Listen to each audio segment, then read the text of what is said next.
Sup you beautiful people. Hope you've had a fantastic day. Welcome back to a brand new episode of What If Deku was the Ghost Rider. If you guys enjoyed this what if, comment down below and let me know. And go ahead and check out other what ifs in the channel after watching this video.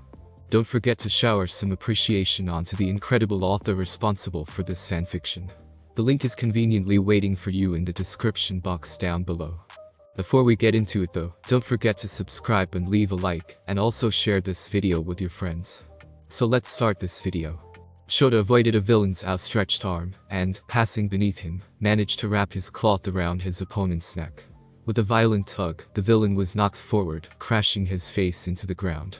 Without even looking at the fallen enemy, Shota jumped to the side to avoid a huge man with 4 arms, who, in a few moments, found the cloth around his waist. With a huge display of strength, Shota threw him at a small group of criminals, crushing them all with the body of their companion. Immediately after, he jumped up to avoid a blade of ice and launched himself at the enemy who had attacked him, breaking his nose with a knee. The other villains continued to throw themselves at Shota to try to defeat him, but the pro hero continued to avoid their attacks, succeeding in neutralizing them with his cloth. He's good at hand-to-hand. And those goggles hide his eyes, so we don't know whose quirk he's cancelling, said Kurgiri looking at the fight. Even a whole mob of us isn't slowing him down. I see. Eraserhead is really dangerous, as they say. I hate pro heroes, growled Tomoura, scratching his throat with 2 fingers. Ordinary villains don't stand a chance against him. Kurgiri. The brats. Understood. Kurgiri nodded before vanishing into thin air, surprising Shota, who had just defeated another opponent. Where did he go? Thought Shota before hearing a scream from his students who were running toward the exit with 13 damage. In the blink of an eye.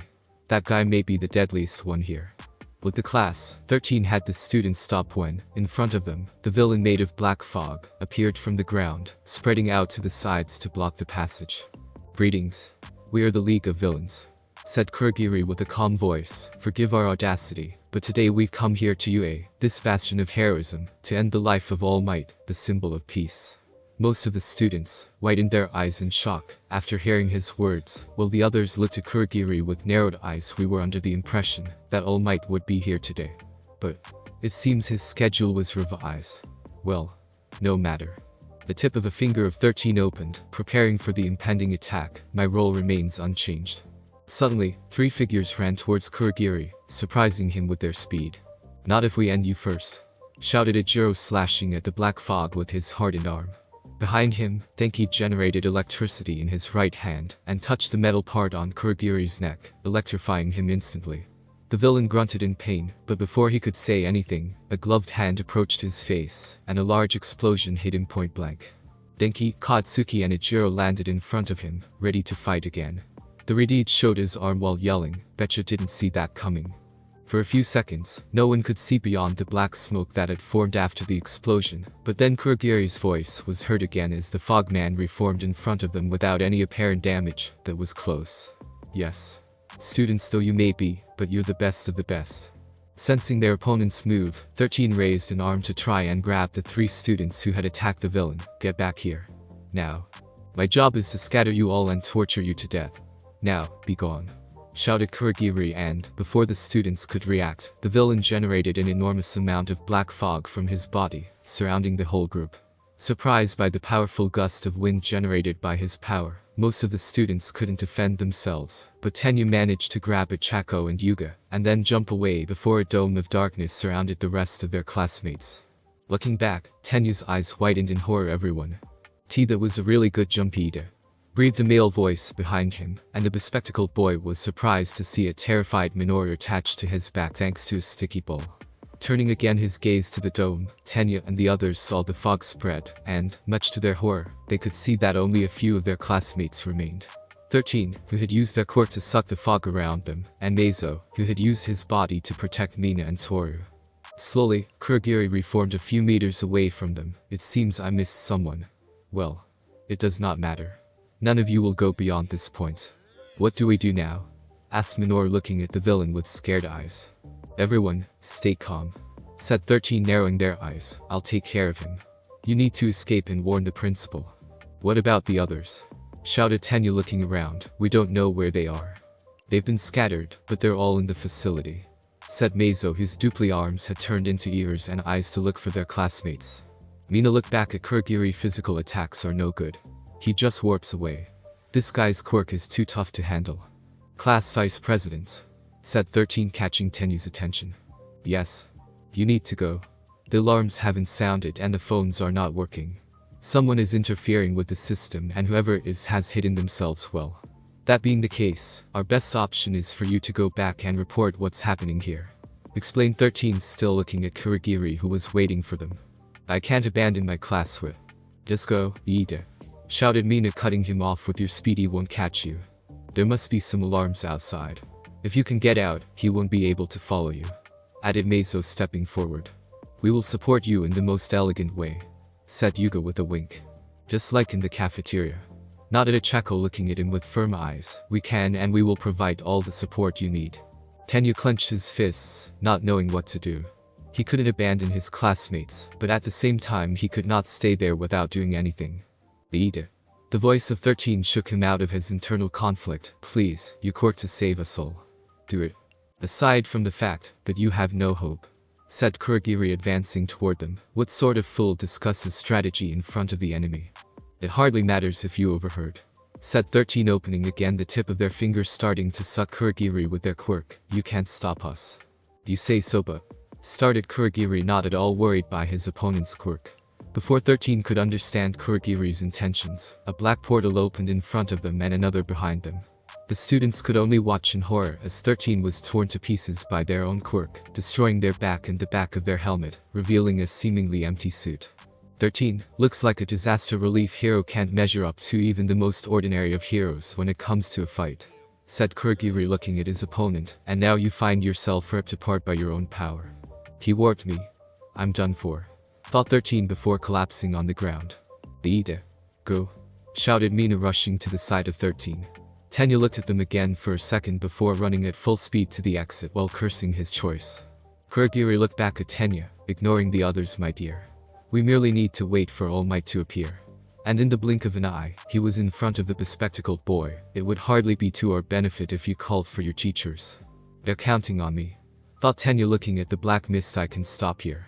Suddenly, Meizo threw himself on the mist, blocking it with his body, and then Tenyu continued to run, but Kurogiri was again in front of him, only this time he moved aside to avoid a ray of energy shot by Yuga.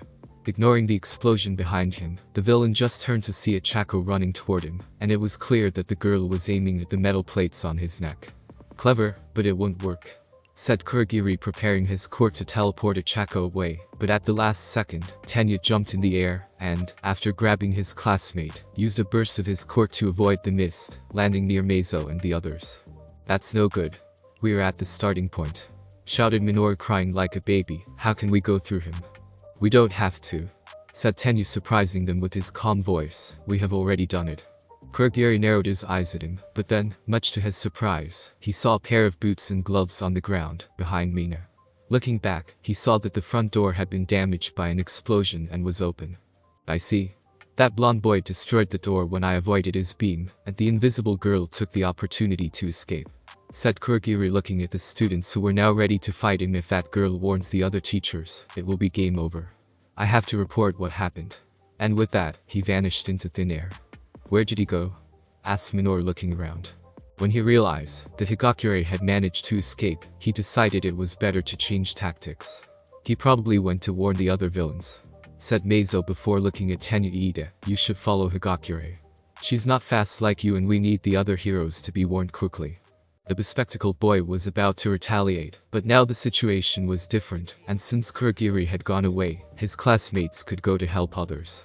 With a nod, Tenyu turned and ran out to go back to school and warn everyone else. What do we do now? Asked Chako, looking at the others. Why are you even asking? We're going to. It's too dangerous here, shouted Minoru, earning an annoyed look from Chako. Guys. The scared voice of Mina caught their attention, and Chako, Minoru, Meizo and Yuga could very well see the fear in her eyes, along with the tears. 13-sensei. He's not breathing. Bische, flood zone, shortly after Kurogiri's attack. Shoto found himself in midair before falling onto the deck of a boat in the middle of what looked like a lake. Looking around, he saw bubbles coming out of the water, then followed by several villains in the form of fishes, divers and so on, all their eyes focused on him. "Oh come on. There's only one brat," growled a shark man showing his sharp teeth. "What a waste of time. Kill him. We need to hunt the others after this one," shouted another villain. Shoto ignored them completely and walked towards the ladder at the bottom of the boat, while thinking they sent me here because they think I have the quirk of that bastard of my father. A big mistake on their part. Seeing him plunge his right hand into the water, all the villains swiftly swam to Shoto to kill him, believing he was openly inviting them to attack him. And indeed they were right. Only that being attacked by all of them together was just what Shoto was hoping for. In just a second, all the water around the boat froze, blocking all the villains before they could hit him, and, while many of them were still underwater, completely frozen, those close to the surface still had their heads out of the ice. "Divide and conquer, eh?" said Shoto looking at the frozen villains who were glaring at him. "Forgive me for saying so, but it's hard to see you guys as any more than thugs with quirks you can't even handle. How can he be so strong? Is he really a kid?" hissed a villain wincing in pain due to the ice. Shoto started walking on the ice, stopping in front of one of the villains who could still speak. "At this rate, your skin will rot away from frostbite, but I'm trying to become a hero, and heroes don't do such horrible things." Leaning forward, he glared at the villain. "What makes you think that you can kill All Might? Tell me the plan." "Yesche, conflagration zone, after Kurogiri's attack." "Watch out," shouted Ijiro, and Denki ducked under the sword used by a villain before hitting him with his electricity. "Damn. Who the hell are these guys?" asked the blonde leaning against Ijiro, who blocked a fist from another villain before smashing him in the face, knocking him out for good. "Who the fuck cares?" yelled Katsuki, raising two villains in his hands, both with bad burns on their faces. "They're just a bunch of fucking flies ready to be blown away." "I have the impression that he didn't understand the gravity of the situation," said Ijiro with sweat drop. "Who cares? There are more of them," shouted Denki, dodging another hit with Ijiro, but then that villain was smashed against a wall with an explosion. "Out of my way," growled Katsuki, rushing toward another villain. "Well, I can't let him do all the work. I wouldn't be a real man otherwise," said Ijiro, hardening his arms. "Let's go, Kaminari." "Eh? Well wait. Oh damn it." Not wanting to stay behind, Denki surrounded himself with electricity before jumping toward a new group of villains. "Yesche, landslide zone, after Kurogiri's attack." "It seems we were separated from the others," said Fumikage, looking at the various villains around him. "All looks like you're on your own, brat," chuckled a villain in front of him. "Apparently ours will be an easy job." "You think so?" asked Fumikage without missing a beat. "So why don't you finish your job, since it's so easy?" The villains narrowed their eyes, and three of them, behind Fumikage, jumped at him for the kill, but, at the last moment, out of his body came a shadowy figure that struck all three villains, crashing them to the ground. The other villains took a step back when the bird-like creature turned toward them, showing its claws. "Sorry to disappoint you," said Fumikage, looking at the same villain, "but I'm never on my own. Isn't it, Dark Shadow?" "Creep. Yesche, downpour zone, after Kurogiri's attack." "Herbert. I would have preferred the flood zone, but even this one shouldn't cause me any problems," said Tsuyu, ignoring the rain and the wind. "Kota." The boy looked at Momo, who was pointing an arm at him, as the villains around them were getting closer and closer. A long steel stick and a large shield emerged from her arm, and Momo handed him the shield. "I know you're not a fighter, so please, watch our backs, okay? Me and Asui will protect you." Koji nodded hesitantly and took the shield, placing it on his left arm, as the villains laughed at them. "Ah. She thinks that a shield will help them. Time to teach you a real Leska." The villain was abruptly interrupted by Tsuyu's tongue, which twisted around his throat before dragging him to the trio, where Momo hit him in the face with her steel staff, causing him to lose consciousness. "As the class president, it is my duty to protect my classmates," said Momo, spinning the steel staff in her hands. "I will not let you hurt them." "Herbert. I guess Midoriya and Todoroki made the right choice when they voted for you," mumbled Tsuyu, standing on Momo's right while Koji was behind them, a timid smile on his face as he was nodding. "Thank you, Asui, but it's too early to say that. First, we need to win here," said Momo with a smile on her face, preparing herself for the imminent clash with the villains. "Yesche, Rune Zone, after Kurogiri's attack." "Oisato, how much sugar do you have with you?" asked Hanta with his back against the one of his friend, as they were surrounded by dozens of villains inside a ruined building. "Just enough to make our way to the exit. At least that's what I hope," replied Rakido with his fists raised to fight. Hanta couldn't help but sweat drop. You are not very reassuring, you know. Take this, shouted a villain trying to hit Hanta with his claws, but the black-haired boy managed to dodge the attack before using his quirk to immobilize the enemy. When an idea flashed through his mind, Sato, how good are you at throwing weights? Looking at his classmate, Rakido saw the villain wrapped in tape with Hanta, handing him the end of said tape. With a smirk on his lips, he ate some sugar cubes and became much more muscular before grabbing the tape with both hands. I don't know, but I can always try. And with his strength threw the enemy at the others, thus defeating at least half a dozen of villains. Alright, let's clean up and then let's get out of here, shouted Hanta, shooting his tape at their enemies with Rakido right behind him. BSJ, Mountain Zone, after Kurogiri's attack. Stand still, you bastard, shouted a villain trying to stab Masharao before being hit by his tail. Jiro, I'm ready. The purple-haired girl looked turned in his direction just when he jumped away, and all the villains in front of her were struck by a powerful sound attack that forced them to cover their ears to avoid becoming deaf. However, when the attack ended, they couldn't recover in time before being hit by Mashira's tail, which crashed them to the ground without any difficulty. I got you, screamed another villain behind Kyuka, trying to stab her with 2 knives, but, spinning on her heels, she hit him with her earlobes using them like whips, sending him against 2 of his comrades. Mashira landed behind her. Looking at the other enemies, I counted at least 30 still standing. 15 for each of us, we can do it, said Kyuka, but before she could attack another villain, the whole USJ shook for a few seconds, followed by a sudden heat wave, alarming everyone inside. An explosion? Asked Mashira, looking around before seeing the shocked face of his classmate. What's wrong?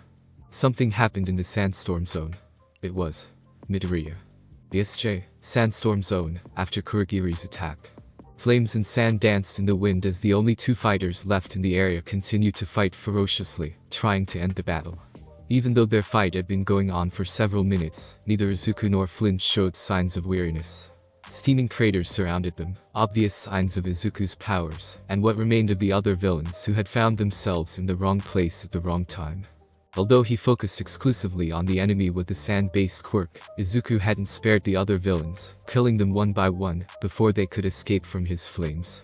Meanwhile, Flint had tried several times to stop the flaming skeleton, but as far as his destructive power was concerned, the Sandman was clearly at a disadvantage, and the only reason he had managed to survive for so long was the huge desert area in which they were fighting. With a demonic roar, Izuku flung his chain to hit Flint, managing to wrap it around his right arm, but almost instantly, the whole arm became simple sand, knocking down the chain and the sickle. Izuku growled in exasperation. Since they had started fighting, he hadn't yet managed to hurt his opponent permanently. The mere brute force had been useless as Flint could become sand at will, so Izuku had tried with his flames, but the entire desert around them had become a sort of shield for Flint, who had used it to defend himself. Dissolving himself in the sand around him, Flint vanished from the sight of Izuku, only to reappear behind him with his right arm much bigger than before.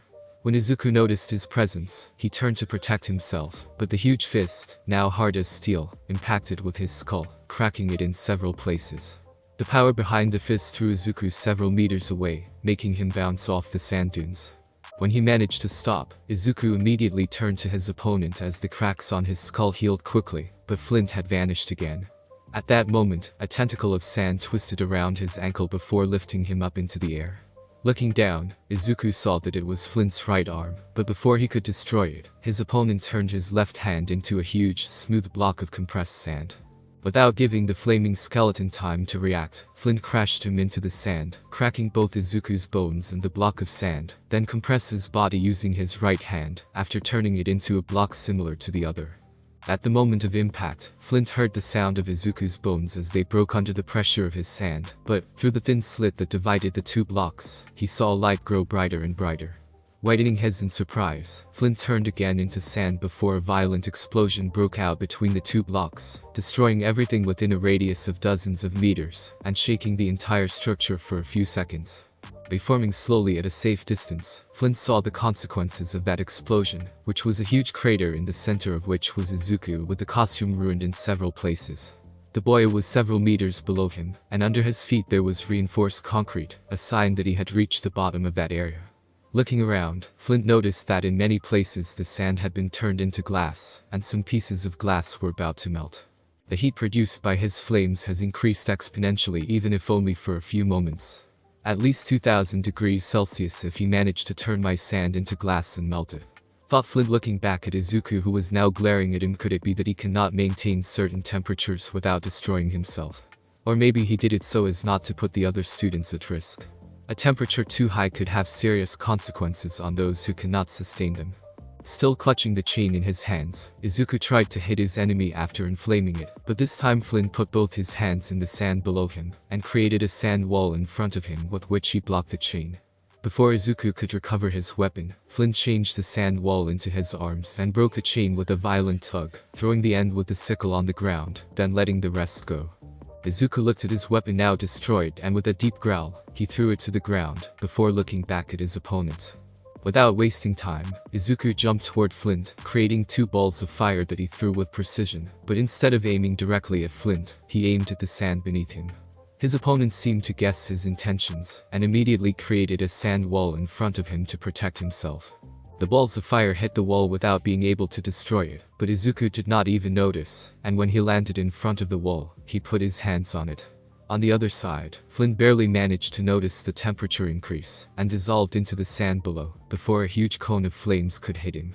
The flames devoured the sand in front of Izuku, turning it into glass or melted sand, surprising Flynn, who had just reformed several meters away. He was not aiming at me but at the sand. He must have understood that the less sand there is, the less strong I am. Thought Flynn with narrowed eyes. I must end this fight quickly. Sensing Flint's presence on his right, Izuku turned to face him, but a huge sand blast hit him in the face, sending him into the air. Before he could react, Flint started to hit him with a long series of attacks from different directions, without letting him fall to the ground. After he managed to launch Izuku upward with his face turned towards the ceiling, Flint stopped him before piercing his chest with several blades of compressed sand, breaking his ribcage. However, he immediately saw that the sand in Izuku's body had already been destroyed by the flames, so he decided to move on to something more drastic. Destroying a sand tentacle with an explosion of flames, Izuku found himself with his chest wrapped in the sand, and a moment later, the sand began to pull in two different directions. In spite of the complete absence of flesh on his bones, a grisly sound echoed in the air when Flint broke Izuku in half, throwing his waist and legs to the ground, but holding his upper body in midair using his right arm. Without wasting any further time, Flint used his left hand to grab Izuku's skull, and began to squeeze it, while trying to tear it away from the rest of his body. However, this prevented him from noticing that under them the ground was starting to overheat more and more, thanks to Izuku's powers, until the flaming skeleton managed to generate violent flames that surrounded them in an instant. Flint stared down for a moment, then looked back at Izuku, and though he no longer had eyes, Flint was sure his opponent was staring at him. Before he could defend himself, a huge column of flames rose upward, engulfing the two fighters. The flames were dispersed within a few seconds, but in the end what remained was a perfectly regenerated Izuku with his skull still tied in Flint's hand, who was now completely turned into glass. Without even trying, Izuku shattered Flint's hand and turned to leave, but after a single step, his gaze landed on the ground below him, where he saw fragments of glass moving to a point behind him. As soon as he saw those fragments, a glass blade pierced his chest from behind, lifting him slightly off the ground. Turning his head slightly, Izuku saw that Flint had not been defeated, and indeed he was still fighting even though he had become glass, but most of his body was slowly coming back to be sand. With a slight growl, his flames melted the blade of glass, and Izuku turned again to face his opponent, hitting him instantly with a violent blaze before Flint could turn entirely into sand. His flames, however, didn't diminish in power, and continued to burn Flint until he was completely dissolved, leaving only a steaming puddle on the vitrified soil. Izuku stared for a few seconds at the puddle, ignoring the sand around him that was moving in a certain direction. You can create all the clones you want, but I know you're still here. An imposing shadow obscured Izuku and the surrounding ground, as a slight tremor shook the entire structure. Slowly, Izuku turned to look at a huge humanoid made entirely of sand, and as tall as an 8-story building. Despite the absence of color and facial details, Izuku knew full well that the giant was Flint. The Sandman looked down at his opponent, raising his right arm. Izuku stood on the spot waiting for the blow, and, when the huge hand hit the sandy ground, a violent shock wave threw tons of sand into the air, creating huge cracks in the domed ceiling. Instead of raising his arm, Flint applied even more pressure to completely crush Izuku, turning his other hand into a giant hammer. I have to try and lock him under as much sand as possible. If he tries to use his flames, he will remain stuck in the glass, be it solid or liquefied. Thought Flint, raising the hammer, but before he could hit the spot where Izuku was buried, a column of fire, much larger than the previous one, burned his right hand and part of the arm, forcing Flint to take a few steps back. So much power. How can he be so strong? His flames are perhaps even more powerful than those of Endeavor and the Human Torch. So focused on the flames of his opponent, Flint did not notice the imminent attack until it was too late, and a huge fist wrapped in flames hit him in the face, destroying the whole head. Staggering backwards, it took him a few seconds to recreate his head, and when he looked at his opponent, Flint could not help but widen his eyes in shock, because there, in front of him, there was an Izuku as tall as him, if not even more. Impossible. I thought his quirk was something connected to the flames. Don't tell me that he also has a gigantification quirk. With a powerful roar, Izuku took a step forward, shaking the entire area before throwing a ball of fire at Flint, hitting him in the chest. The Sand Colossus seemed to ignore the attack, and, recreating his right arm, turned it into a hammer like his left hand. Using all his strength, Flint tried to hit Izuku with both hammers to crush his skull, but Izuku raised his arms using his forearms to defend himself, and the impact generated two powerful shock waves that made the area tremble even more, causing many debris to fall from the ceiling. With his arms busy, Izuku tilted his head back before throwing up a huge amount of flames on his opponent. The heat combined with the power of the attack greatly weakened Flint, who was now reaching his limit, and the sand present around the two giants was being consumed in large quantities by both the flames of Izuku and the quirk of Flint, who was using it to regenerate his body. Feeling the weakening of his opponent, Izuku used his strength to wipe away Flint's arms, while creating a ball of fire in his right hand. The Sandman then tried to concentrate most of the sand to recreate his left arm and defend himself, but Izuku also disintegrated that last defense to thrust the ball of fire into the body of the Sand Colossus. In a violent explosion of flames, the entire sandstorm zone was virtually destroyed, causing the ceiling to collapse, and damaging the entire USJ, which shook for several seconds. At the end of the explosion and subsequent devastation, Izuku was enveloped by his flames before returning to his original height. Looking around, the flaming skeleton seemed to concentrate on a large pile of debris that were thrown away in a few seconds. Looking down, he saw the defeated form of Flint, whose body was only partly still whole, since his legs and right arm were missing, but there was no sign of regeneration for the time being. The man stared at his opponent with heavy breathing, barely opening his eyes due to the light produced by the flames, but this did not prevent him from seeing Izuku for what he seemed. A demon. With no energy left to fight, Flint closed his eyes as he saw Izuku raise his right arm, preparing for his imminent end, but no attack came and a whistle was heard in the air. Confused by that sound, he opened his eyes again only to see Izuku with two fingers between his teeth, as if he had just whistled. In a few seconds, a roar was heard in the distance, and shortly after a flaming motorcycle came to the back of Izuku, stopping a few inches from him. Without waiting a second, Izuku turned to his vehicle and climbed into the saddle, but Flint's voice prevented him from leaving immediately. "Why?" asked the man, raising his head. "Why not kill me? You?" Izuku said before turning around to watch him one last time, innocent. Surprised by his words, Flint could only look at Izuku with confusion, as he drove his bike to the edge of the sandstorm zone, soon fading from his sight. Feeling the weariness grow ever more oppressive, Flint rested his head on the ground, closing his eyes slowly. Me. Innocent. Soon after, unconsciousness prevailed over him. BSJ, downpour zone, after Kurogiri's attack. Momo couldn't help but curse when a villain managed to open a cut on her arm with a dagger, making her bleed profusely.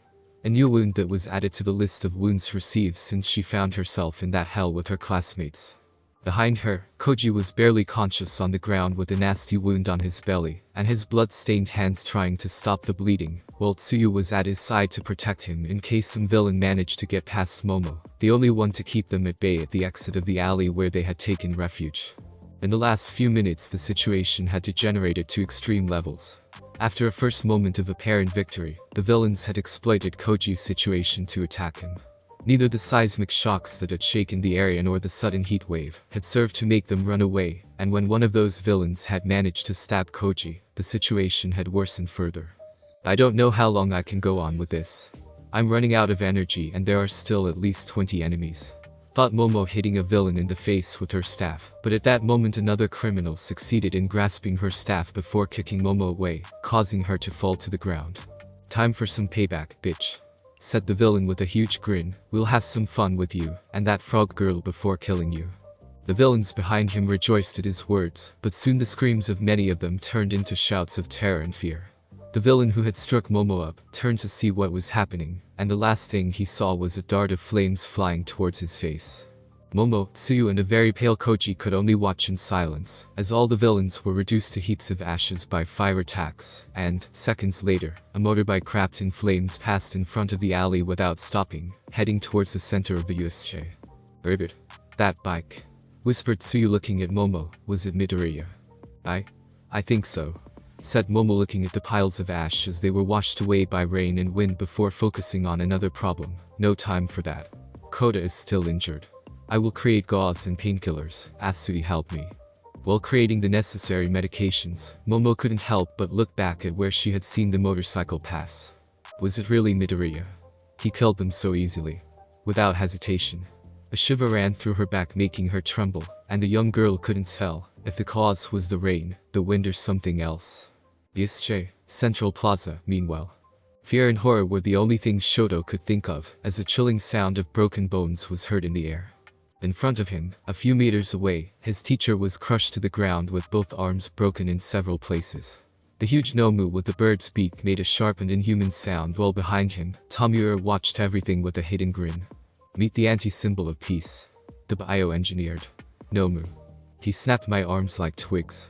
Looking at any part of his body should be enough to nullify him," thought Shota, gritting his teeth in pain. "That means this is base strength. He's easily strong as All Might. Canceling out quirks. Pretty cool, but nothing special," said Tomura walking towards Shota against something like Nomu. "You might as well be quirkless."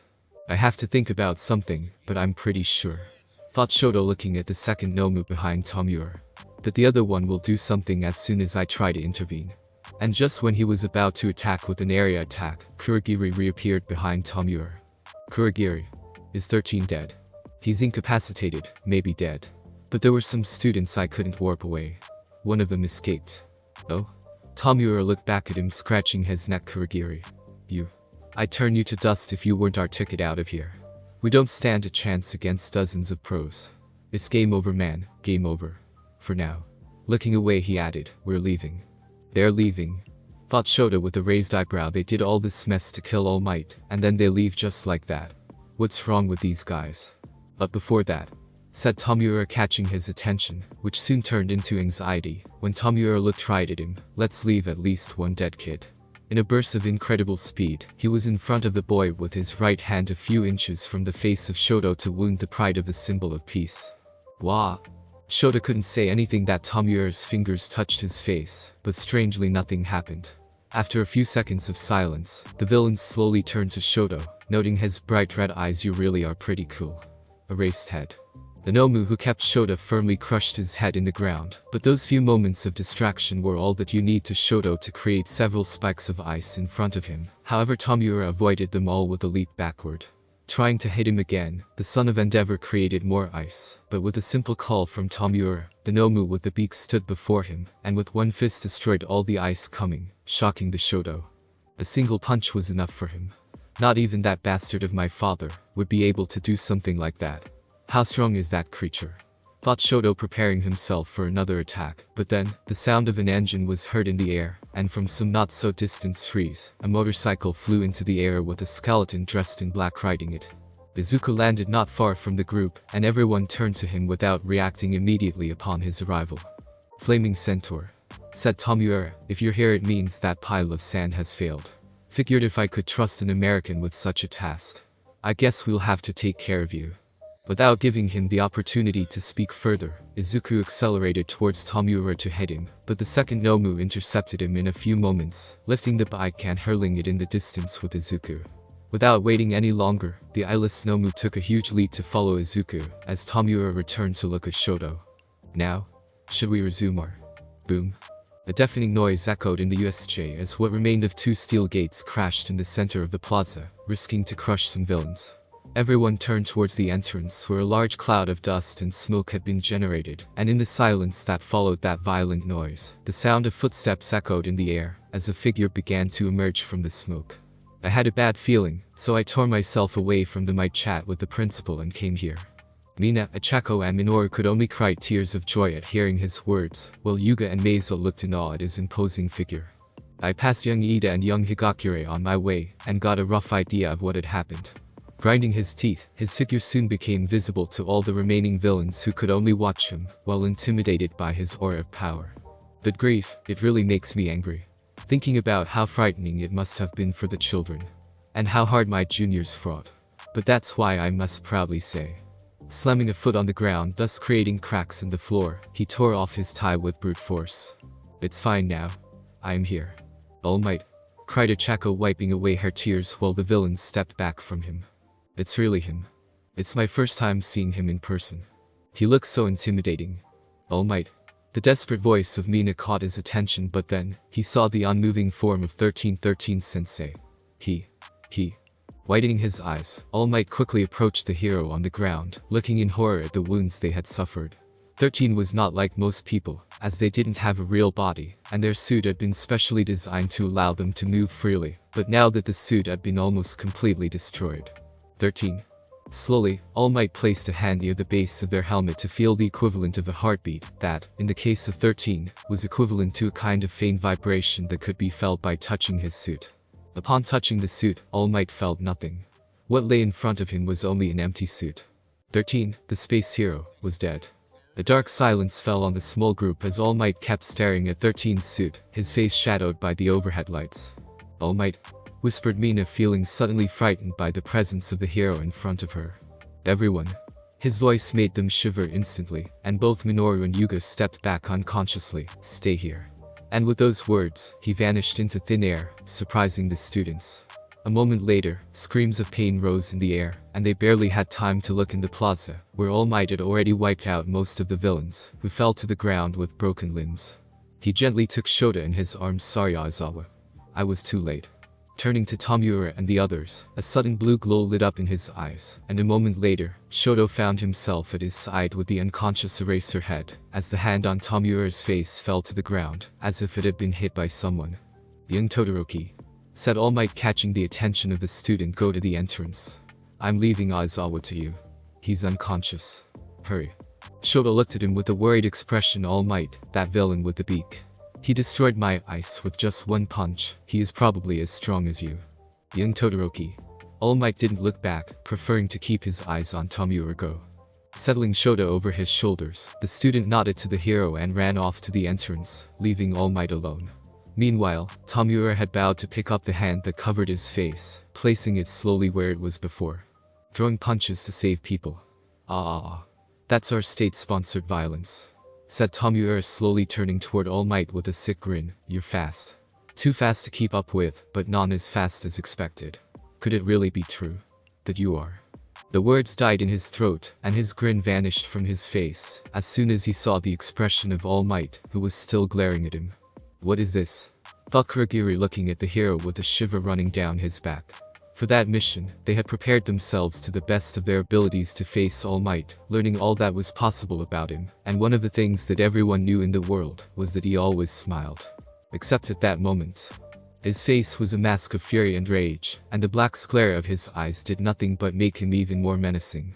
A violent column of flames rose to the sky behind them, and Kurogiri did not even have to turn around to understand that it was Izuku dealing with the other Nomu. We managed to get rid of Flaming Centaur for the moment, and now All Might is here. Looking once more at the hero's face, Kurogiri couldn't help but whisper a few simple words. We traded one demon for another. Thank you so much for joining me on this incredible journey today. I hope you enjoyed exploring the fascinating what-if scenario of Deku. The possibilities were truly mind-blowing. If you found this video entertaining, don't forget to give it a thumbs up, share it with your friends, and subscribe to the channel. Your support means the world to me and inspires me to bring you more captivating content in the future. Stay tuned for more exciting what-if stories and other amazing videos coming your way. Until next time, take care, stay curious.